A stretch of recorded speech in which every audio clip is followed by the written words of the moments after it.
navigation, which is where we're up to. So we've sort of looked at that a little bit by doing your mapping, doing your additions in your head. It sounds like so much like school, but it's not.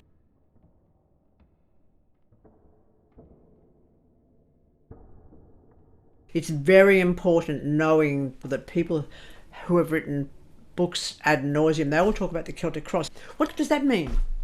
Arthur Edward Waite, Leadbetter, Madame Blavatsky, all the members of the Golden Dawn, all of that, they just sort of made this shit up.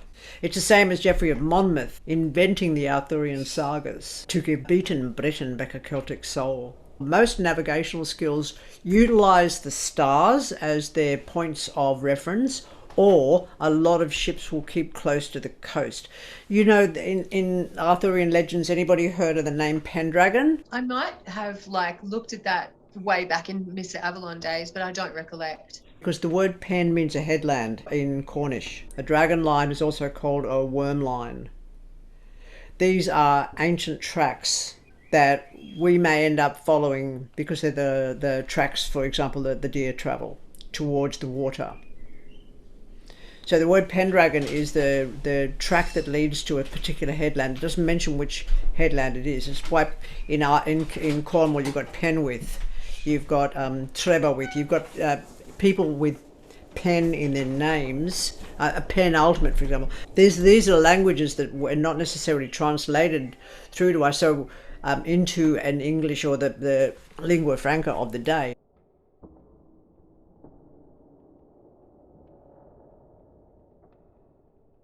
Somebody got this information somewhere, and it may go back to pterodactyls, but it may also be a lot of things we don't know about, because orally the name dragon has come through to us as being some mighty creature with wings and a tail that sounds a little bit like a lizard type of scenario, but it's the same as a worm. What it is like trackways through the earth, and those trackways could also relate to lava tunnels. In Las Vegas, people are living in the stormwater drains. They're fully set up as homes, and they know when the big water's coming in, time to get out, but they're also very safe places for communities to live because they're underground. And that could be Cappadocia, that could be the Pueblos, Petra, a whole heap of different kind of cave-like spaces.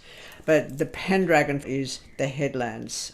Knowing even where you can break down the myths into things that are understandable is also to break down the idea of hierarchical structures into circular spaces where there are profoundly important people among equals, but they're still equals. They're still relative to each other. That's significant. In hierarchical structures, which is associated with feudal systems and the idea of better than and lesser than, that doesn't work. A ship, for example, that is in Europe or the Arctic, where it's grey all the time, there's no starlight, they need to be able to recognise the coastland.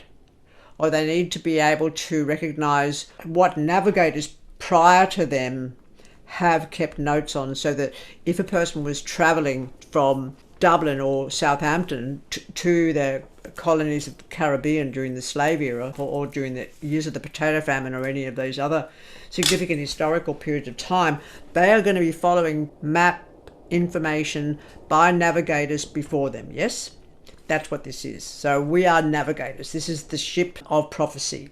The dead reckoning is the exact point nautically of the longitude and latitude where you need to be, or where you are. So that's why I've called the first map the Dead Reckoning, because I know that's going to be the centre of the actual reading.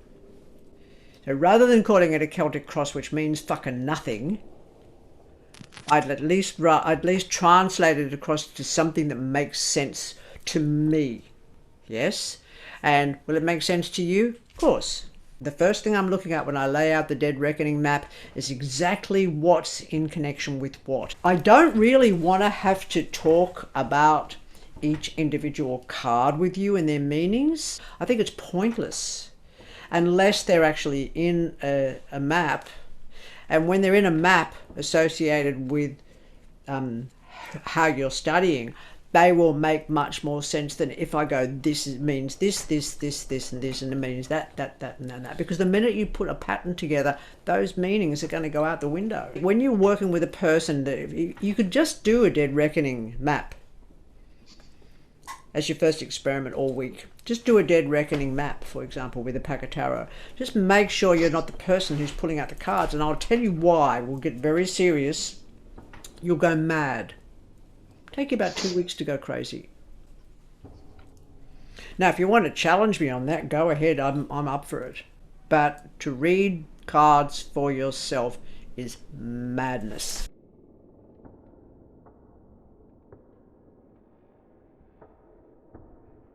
Everybody tries to read their own cards, but they keep on doing it until they get the answer they want, but they've made a mistake! And the mistake that they've made is that there is no tarot. That's so fucking terrifying. I cannot begin to tell you what that person has done, or that couple of people have done, and I've watched it. They've got a map in front of them, and there's devils, and there's 10 of swords, and there's towers, and there's 9 of swords, and there's 3 of swords, and there's 5 of wands, and there's 5 of swords, and they go, "Whoa, I don't like that very much," and I'll just shuffle it again and lay out another 5. Hopefully I'll get the next lot better. And they'll keep doing that until they get a pattern that they want. But you know what the person has done? They have made certain that every fucking one of those maps is going to happen before the final outcome. I haven't got the capacity to explain this, except for what we talked about week 1, which is light being both particle and wave. Now, has anybody who read Darryl Rennie yet? Death of Forever and The Music of the Mind were both laid out for you to have a read of. I'm not going to recommend books unless I think they're really, really appropriate to what you're studying. If you haven't read Death of Forever, then I can tell you that 10 to the 40th isn't going to make any sense. Kabbalistically, understanding the representations of light being both particle and wave, it's pretty significant information. So, at some phase of the evolution of us tarot interactively, at some phase, it's so difficult not to stay in the ideas of time because we've been so manipulated by thinking of past, present, and future. When you lay out those cards, at some phase an agreement's been made between you, the Y-node theory of your ancestors, all of the incarnations in which you have lived, which is trillions and trillions. We worked that out when you did the maths of the Y-node. All the people that you've interacted with, every single one of you is woven into the tapestry of tarot. You can never get a repeat. You could get, as I said before, with the murders in Melbourne, you could get the same 3 tarot cards over and over again. But because somebody is different each time they sit in front of you, it's going to be different. Are there warps to this weave? Yes, there are warps to this weave, and I might as well just throw it in here because otherwise I'll forget. I worked with a Russian woman in the high country of Victoria outside of Bendigo. She had a 3-story bluestone house worth a couple of $1 million. She wanted to get something smaller. All I can remember is this one repetitious phenomenon, which was hilarious retrospectively, is she gets a 4 of cups to do with property. And I go, "They've got an offer to make to you." She says, "Oh, okay." So the people, the developers, came to visit her. She'd had the property up for a while. Nobody could afford to pay the money. The developers turned up and made her some kind of an offer. And she went, "Maybe." Do people often in a row, like a week, 2 weeks apart? Oh, no, hardly ever. Sometimes, like, I'll play with you. Okay. "I'll give you $20 if you'll just give me one card." I go, "Yeah, just pull it." She pulls out the 3 of cups. I said, "They've got another offer to make to you." So that following week, she's talking to the developers, and she said, "Give me a better offer." So they give her a better offer, and she goes, back in the day when I'm live, she said, "Lie, I could come and pull a card." She's going past where I'm living. She pops in. I wasn't working. She pulls a card, 4 of cups. I said, "They've got another offer." She goes back to the developers, says, "Make me a decent offer." They said, we'll have a discussion. They had a big discussion behind the scenes, and they said, "We've come back with the 3rd and final offer. We cannot do any more than this." So I think it was something like $3 million more than she'd originally asked. And she goes, not quite sure. And she phones up and she said, "Just one more, please, just one more." I said, "Okay, come on." So she comes past the house, drops in. I said, "Pick a card, any card." 4 of cups. I said, "They've got another offer to you to make. And she said, "How long is this going to go on for?" I said, "Pick a card, any card." She pulls a card out, I said, "Death card." I said, "This is the last one." She went back to the developers. They said, no, can't do it. We can't offer you any more than we have. She said, well, then there's no deal. If you haven't got another offer to make to me that at least satisfies me, and I know there's another offer you can make. I know there is. And they'd ended up giving her another $1.5 million on top of what their last offer was. And she said, thank you very much, I'll take that, and signed the paperwork. That's how this can work. What about if she'd come a fifth time? But she didn't, you see. And she never was going to, because she only came 5 times, and that was sort of it. So you can work with pieces of paper, like a shopping list. You can do anything you like. You can put numbers on them, random numbers. See if the numbers somehow play out. Any experiment you like, but please don't throw out the cards. You're going to lay out your central card, your central story, insofar as it's the nourishing soil of everything that's going to come from that. That's that first card that you lay out. What does that mean? Nothing on its own. That's the center of everything. It's going to be associated with everything that's relative to it. The second card goes over the top of that crosswise. The one that crosses it is somehow creating a sort of a malleable pattern to the first card. So they're kind of like, oh, how do we relate to each other? No way of knowing at this stage. It's too early. People will write and say, this is what causes detriment to that first card. There's no such thing as black and white, yes and no, right and wrong. That's it. There's just interconnections and how it weaves together.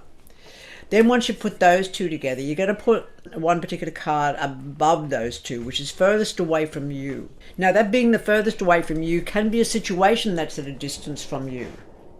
But it can also be a way of thinking, because that place can also be consciousness, which we do assume to be to do with the head. Druidic lore turns about the fire in the head. Okay, so that one's up there.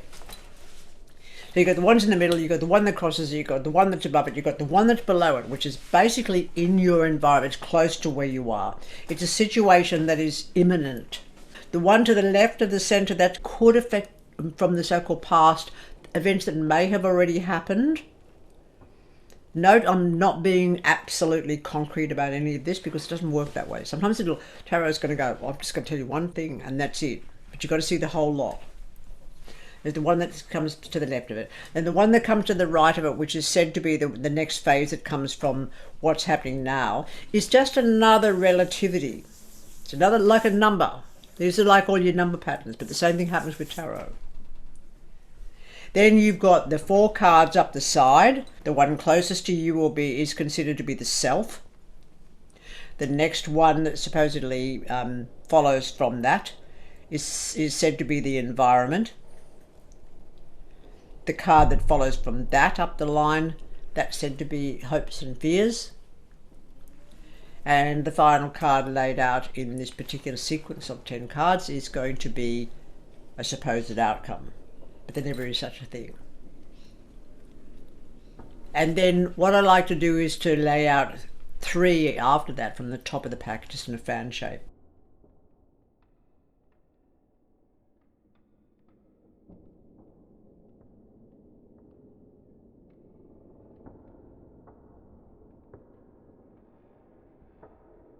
Do we lay out the past, present, and future first before we lay out the first card? That's kind of how the book is written. Yeah, it's in there, and it's also on the website. Focus on the center first, and then let your gaze go around the whole map. You're looking at the landscape. I mean, I'm drawn to certain things. So, for example, if a 10 of swords turns up, I'm going to want to know whether that person's going to get bashed up, or whether they're going to get tattooing done, or whether they're going to be working with a chef, whether they work with a Japanese sword and they're a sensei, whether they work with acupuncture, or whether they're involved with S&M. They could be a dominatrix. But what about like spinal damage, something going on with their spine? Definitely. Can be very definitely physical pain. These are all so many variations of that one card that I want to know what's going on around it to get a relativity. It won't make sense until you look at the whole picture. It's not like you go, oh, there's this and it matches with that and that means that and that means that. When you fixate on one thing and then you look at another 2, you've almost got a triangulation takes place once you your consciousness is picked on 3. And from there, it's like you go, oh, fuck, there it is. And you've got it.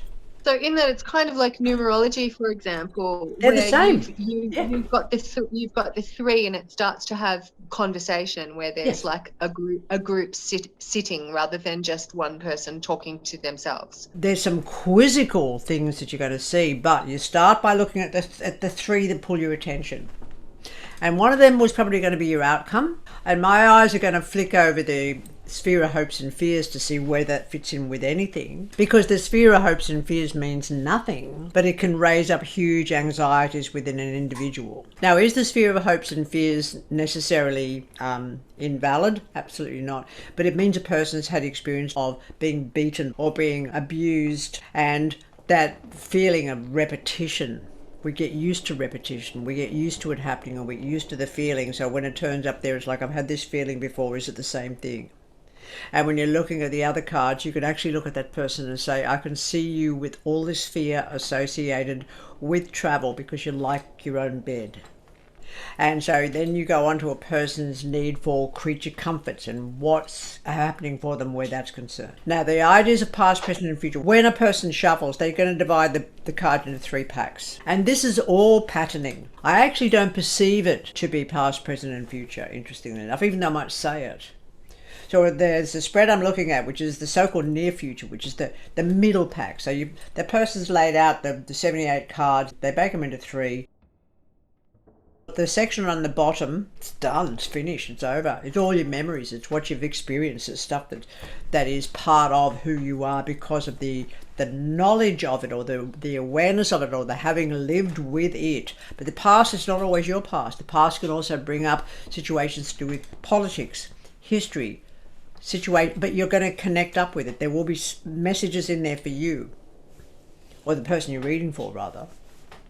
And then the middle pack is called the pack of the present, but the present's forever unfolding. So all I'm doing when I'm laying out the packs of past, present, and future is doing my client a favor, giving them some relativity to what I'm saying.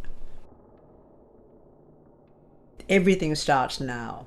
Some things take longer to unfold.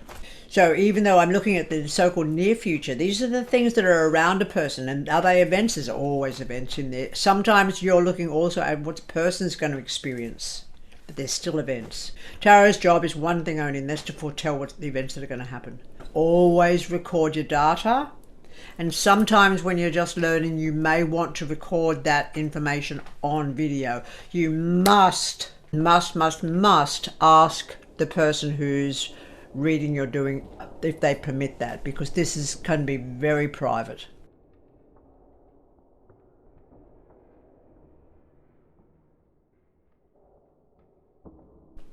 Now, the recording does 2 things.